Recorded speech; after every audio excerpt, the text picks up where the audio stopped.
आप देख रहे हैं इंडिया टाउन न्यूज, भारत की बात। नमस्कार, स्वागत है आपका इंडिया टाउन न्यूज में। मैं हूं आपके साथ संजना कुशवाहा। छत्तीसगढ़ में सुशासन तिहार 2025 चल रहा है और इसका उद्देश्य है आम जनता की समस्याओं का समयबद्ध निराकरण, योजनाओं की समीक्षा और सीधे संवाद के जरिए जन भागीदारी को मजबूत करना। लेकिन जन भागीदारी का जो चेहरा इन दिनों सामने आ रहा है वो समस्या समाधान से थोड़ा हटकर इच्छा पूर्ति की दिशा में दौड़ पड़ा है। जी हां, बिलासपुर जिले के तखतपुर से एक अनोखा मामला सामने आया है। यहाँ महिला कोटवार रूही बाई ने सुशासन तिहार शिविर में सरकार से स्कूटी की मांग की है।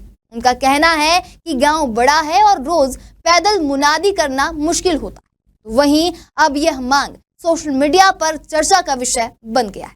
क्या है पूरा मामला, देखिए हमारी खास रिपोर्ट।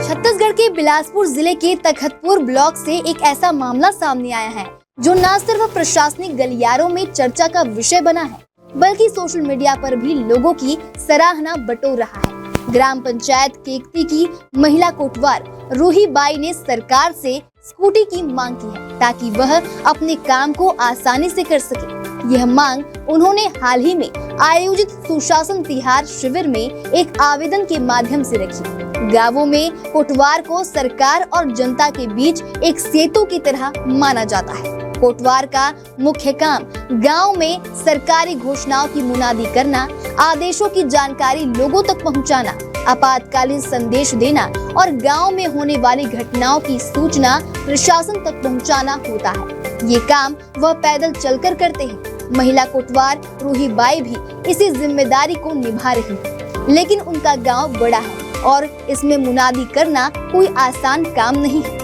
उन्हें रोज कई किलोमीटर पैदल चलकर गांव के अलग अलग हिस्सों में मुनादी करनी पड़ती है। तो वहीं सुशासन तिहार शिविर के दौरान रूही बाई ने आवेदन देकर बताया कि गांव के एक छोर से दूसरे छोर तक पैदल जाने में बहुत समय लगता है।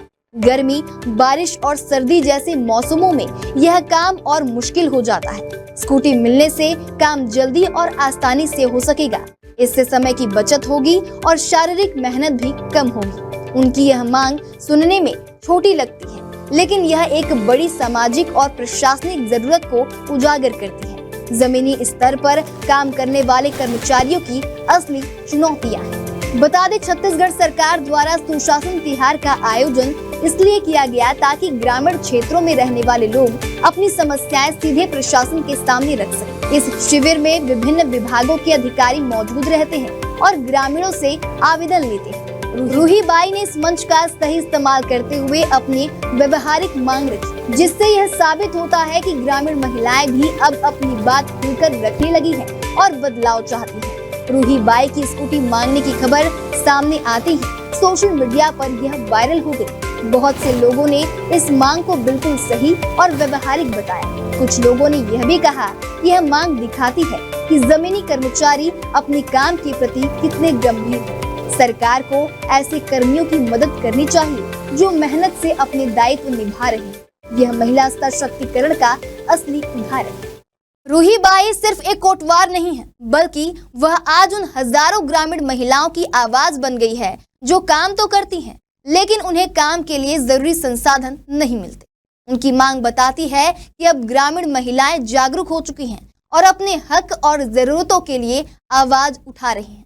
रूही बाई की स्कूटी की मांग सिर्फ एक आवेदन नहीं है, बल्कि एक मजबूत संदेश है कि ग्रामीण भारत बदल रहे हैं। अब महिलाएं भी जिम्मेदारियों को बेहतर तरीके से निभाने के लिए तकनीकी सहायता चाहती। यह घटना यह भी दर्शाती है कि सरकार द्वारा आयोजित शिविर और योजनाएं तभी कारगर होती हैं जब आम लोग उनसे जुड़ते हैं और अपनी समस्याएं खुलकर रखते हैं। रूही बाई की यह पहल आने वाले समय में अन्य कर्मचारियों के लिए भी प्रेरणा बन सकती है कि अपनी जरूरतों को बताना कोई शर्म की बात नहीं, बल्कि यह बदलाव की शुरुआत है।